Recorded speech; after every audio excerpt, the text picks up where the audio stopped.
Okay, in this video, I'm just going to quickly show you how to explain the quota diagram for your international trade chapter. So the concept of quota is very simple. So when we talk about quota, it's basically when the government is trying to limit the quantity of imported goods from other countries. Okay, all right.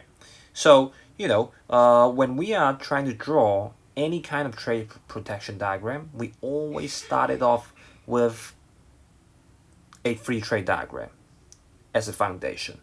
So, which is the one in the middle right here. Okay, so when we are looking at the free trade diagram, we see how much the importers they are going to sell their products into this country. So, which is the amount of Q1, Q2 in this case. Okay, and based on the theory of quota, we are going to expect if the country is trying to impose a quota to that imported country, for sure this amount of imports is going to be reduced because of the quota, because now you're trying to limit the quantity of the imported goods. Okay, so this is what we need to understand right now. Okay, so now I'm going to quickly show you from the beginning. So let's start things from the very left hand side. Okay, when we are talking about this quota right here in this diagram, look, once again, when there's international trade, there will be this much of the production produced by the domestic producers, because in the competition of international trade, they will be the survivors. Okay, so after that, after Q1 produced by the domestic producers, for the rest of them is going to be produced by the importers. Okay, and at the end, the consumers in this country, they can enjoy the amount of Q2, all right, of the goods. Okay, but now when we are trying to impose a quota, we are trying to put a stop at any point along this import line. Okay, because we are not trying to let the importers do whatever they want. Okay, and we are trying to stop them anywhere, okay, that we would like to. Okay, because we're trying to limit the quantity of imported goods from that country. So let's say we are trying to stop them at this point. Okay, at this point right here. All right, yeah. So when we're trying to stop them at this point, you will see one very interesting thing is that, so let's call this point right here, we call that Q3.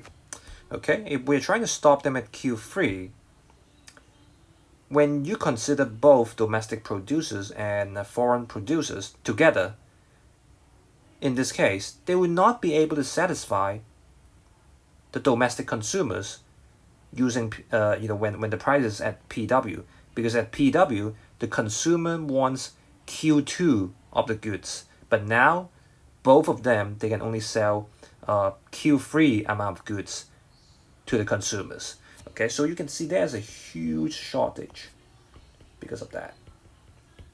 Okay, and we all know when there's a disequilibrium, the price mechanism they will kick in and try to self-fix the problem, and because of that, you will see an upward pressure on price. Okay, and because of that upward pressure, well, we are going to draw another supply curve. Okay, starting from this point, yeah, this point right here.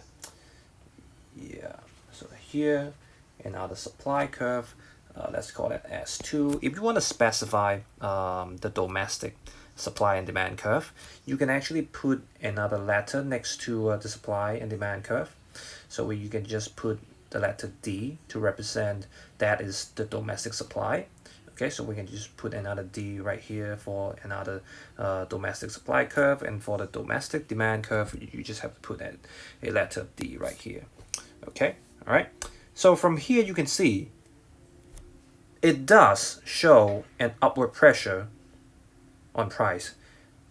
Before it was PW, but now because of the shortage, both domestic producers and foreign producers, they will sell their goods at a price which is higher than PW. Well, let's call that PW plus Q.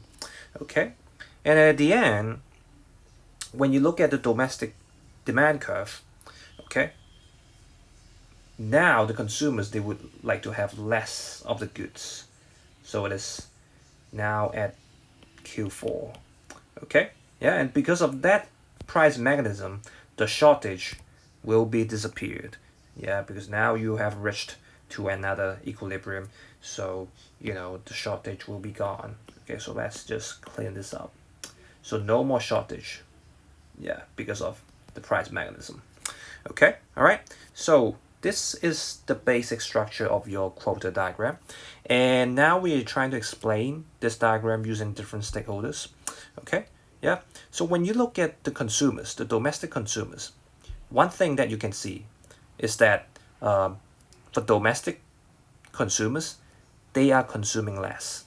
It's a very simple concept right here, because the price is getting higher, so they would rather buy less of the good. Very simple. And now we just have to change the CS for the domestic consumers. So we just have to clean this original CS up, okay, and we try to draw the new area, which is here. It's getting smaller, okay, right? Because now they have to pay for a higher price, and they will enjoy less quantity at Q4, okay, right? And for the importers, because of the quotas, look, this amount of imports right here, it doesn't apply into this diagram anymore, because it only applies when we were having free trade. Okay, so now we have to clean this up, and we have to adjust the new amount of imports, okay, after quota. And we know that it is between Q1 and Q3, okay, because this is where the limit we set, okay, so we will call that the imports, okay, because of the quota. Okay, all right, right. So now let's take a look at the producers. Okay, so when we are looking at the producers, because now we are selling the goods at a higher price, so the producers, they will get more benefits. So for the original domestic producers who can survive in the competition, they will get extra benefits for sure, by this much. Okay, yeah, very similar to what we have learned in the tariff diagram. Okay, and don't forget, look, after Q1 being produced by the domestic producers, and then Q1, Q3 by the importers, you still see there's a gap right here for Q3, Q4. So you may want to guess who is going to fill this up. Well, of course, you will see there will be more domestic producers who are willing to sell their goods in this market, because now the price is getting higher, so more producers, they can cover the cost of productions. So and that's why you will see another domestic supply curve right after the limit of the quota, which represents the domestic producers. More domestic producers, they are able to sell the goods in this market. So for Q3, Q4, you will see another batch of domestic production, okay, because of quota. All right, so when we are trying to consider the PS, we also have to consider this new batch of domestic production.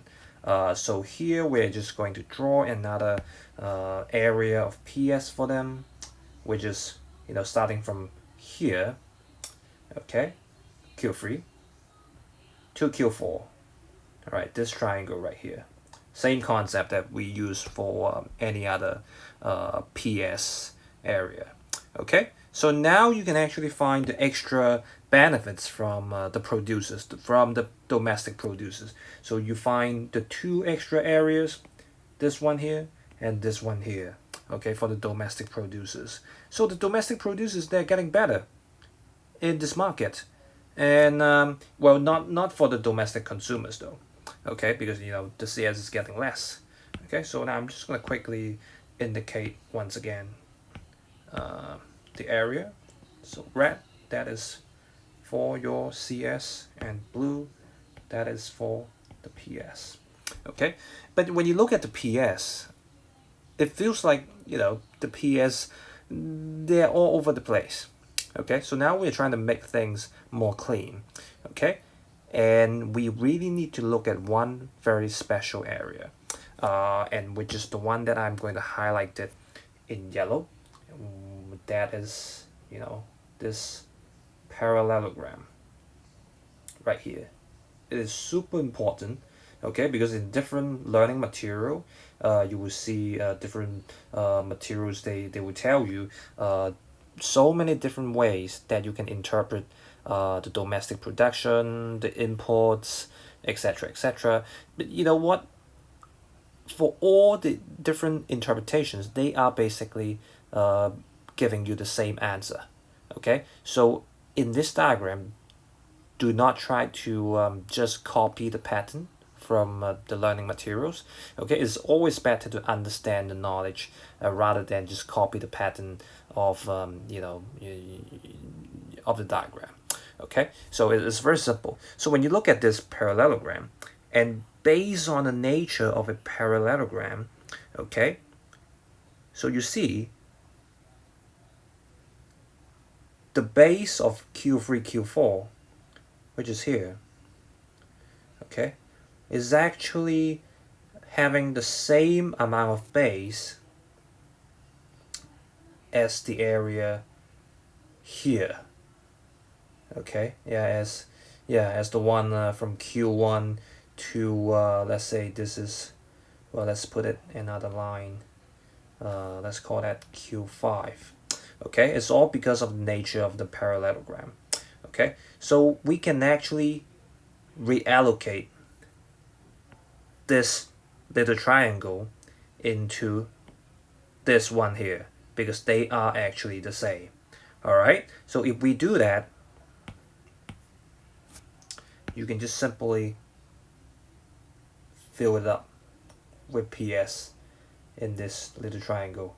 Okay, and you clean this up again. Yeah, all right. So if you're using this concept right here, you will see a cleaner area of PS. So that's the total area of your PS. Okay, so this is what we can see from the quota diagram for CS and PS. And once again, when you look at this diagram from a distance, you will see something is being missed out, and which is once again this oops. And once again, look, it's just this trapezium right here. Okay, so something is wrong in this area, this trapezium area. Okay, and we try to understand what's happening, here. Look, so when we are looking at domestic production, the extra domestic production, we call that Q3, Q4, right? Okay, so that is your domestic production. Okay, and which is actually the same as, well, let me make it more clear, the extra domestic production. That is Q3, Q4, and which is actually the same as Q1, Q5. Okay, so they are basically the same. Okay, and we're just using different angle to look at the diagram.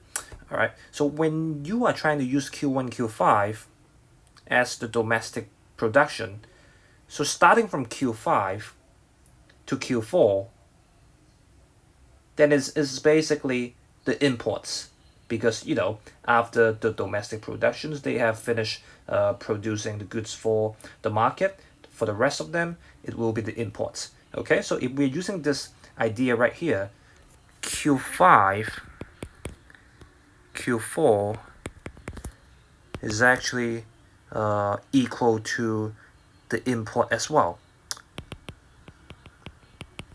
Okay, so both Q5, Q4, and also when you look at the diagram, Q1, Q3, they all represent the same idea.